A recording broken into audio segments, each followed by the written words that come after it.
Hello everybody, and welcome to your linear algebra review on scalar matrix multiplication. My name is Jason, and I work for the ASU Tutoring Centers. Now, you may sometimes hear scalar matrix multiplication simplified just to scalar multiplication. But essentially what it is you can take any scalar, and so let's remember what a scalar is. A scalar is just a number, okay? So it's not like a matrix, it's just a single number, like 3 or pi, or negative 72 over the square root of 19, right? All of those are just numbers. So all of these, they're just scalars, okay? And what you can do with a scalar is you can multiply it by any matrix. So any matrix, doesn't matter what dimensions the matrix is, I guess, you can multiply your scalar by that matrix. And how that multiplication works, just like with addition, is it's component-wise. So you would take your scalar, so let's say we have an arbitrary scalar alpha and an arbitrary matrix A, B, C, D. What we would do is we would just take that alpha and multiply it by each of the components. So alpha times A, alpha times B, alpha times C, and alpha times D. So that's how scalar matrix multiplication works. So let's see that in action with our first problem, problem A. So we have 5 times 1, negative 2, negative 3, 2. So we just take the 5 and we multiply it by each component. 5 times negative 3, 5 times 2. So then we just do all that multiplication. 5 times 1 is 5, 5 times negative 2 is negative 10, 5 times negative 3 is negative 15, and 5 times 2 is positive 10. That's what the scalar multiplication would look like, okay? So now for parts B, C, and D, we're going to be combining this with our scalar multiplication, or sorry, with our matrix addition that we went over in the previous video. Okay, so we'll be doing scalar multiplication and matrix addition. And the rules for doing this are very, very similar to what it is with in regular algebra, like not linear algebra. Remember PEMDAS? PEMDAS? Same exact principles here. You want to do your scalar multiplication first before you do your addition, okay? So let's see that in action. So part B. So we have 0, 2, negative 8, 3, minus 3, 2, negative 6, 3. So you're like, okay, where's the scalar multiplication going on here? Well, technically in the last video, we just talked about matrix addition. We didn't talk about matrix subtraction. Because what you can do when you think of subtraction, if we have two matrices being subtracted, you can think about it as matrix addition and scalar multiplication. So it's as if I'm multiplying my second matrix by -1, and then I'm adding my two matrices together. So let's see that in action here. So basically, I'm going to multiply my second matrix by -1. So I'm going to multiply each component by -1, right? That's how scalar multiplication works. So I'd have -1 times 3, -1 times 2, -1 times -6, and -1 times 3 again. And then now I can do my matrix multiplication. Notice that they are both of the same dimension. They're both 2 by 2 matrices. So I can do the addition. That's totally fine. And how you add is you do it component-wise. So I would do this 0 plus this -3. Gives me -3.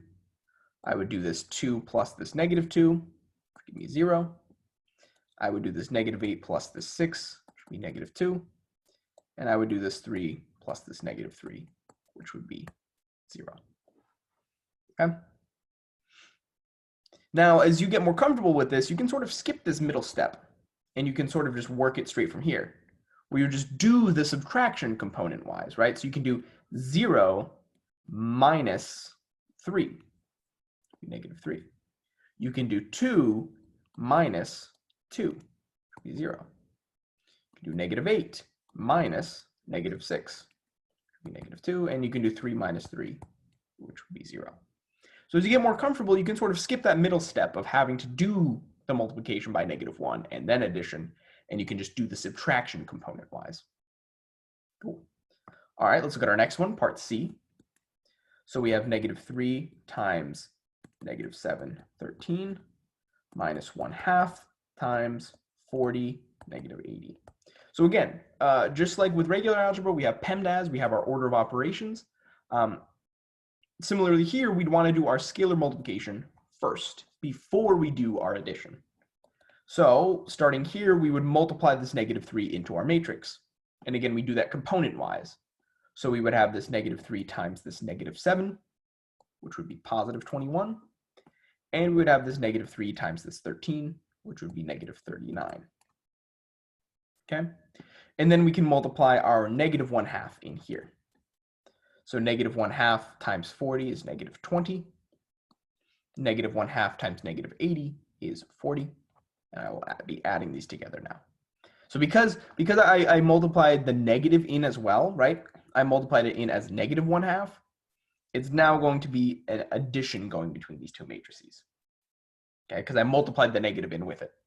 Now I could have chosen just to multiply the 1/2 in and left it as a minus sign. We would get the same result. Okay, but I chose to multiply the negative in with the 1/2.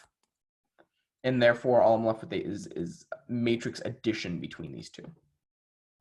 So addition goes component-wise. I have 21 plus negative 20, which is 1. And I have negative 39 plus 40, which is 1. So that is our matrix. Okay, cool. All right, we have one more left, part D.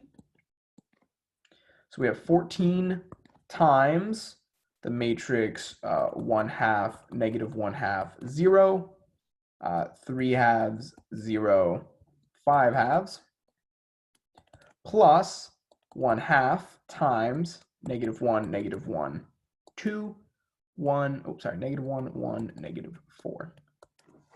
So again, just like in regular algebra, so we have a couple options here. We can either simplify the inside bit here and then multiply by 14, or we can distribute this 14 in to these two different pieces that we have.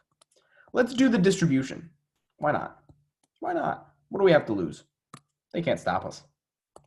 So we'll take this 14 and multiply it in here. So we have 14 times this matrix, 1/2, negative 1/2, 0, 3/2, 0, 5/2, plus, so then I'm going to multiply this 14 in here.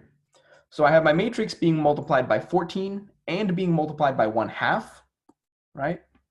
So I can just combine the 14 and the 1/2 to give me 7 times my matrix. Okay, now I can do my individual scalar multiplications. So I can do 14 times this matrix. And remember, scalar multiplication is component-wise. So I'd have 14 times 1/2, 7. 14 times negative 1/2, negative 7. 14 times 0 is 0. 14 times 3/2 is 21. 14 times 0 is 0. 14 times 5/2 is 35. And then again, I do scalar multiplication here, which would be component-wise. So 7 times all of these would give me this matrix here. And then I'm going to go ahead and add these two matrices together. So I add component-wise. I have 7 plus negative 7, 0. Negative 7 plus negative 7 is negative 14. 0 plus 14 is 14. 21 plus negative 7 is 14. 0 plus 7 is 7. And 35 plus negative 28 is 7. This is my final answer. So there were several ways we could have done this, right? So we chose to distribute the 14 in. But again, we could have instead just simplified the inside first and then multiplied our 14 into it. Different options would have gotten the same result in the end. Completely up to you. Cool. Let me clear this out and go to the next slide. So as I mentioned at the beginning, my name is Jason and I work for the ASU Tutoring Centers. So if you want more information about the free resources that we have available on all 4 major ASU campuses and online, go ahead and check out tutoring.asu.edu.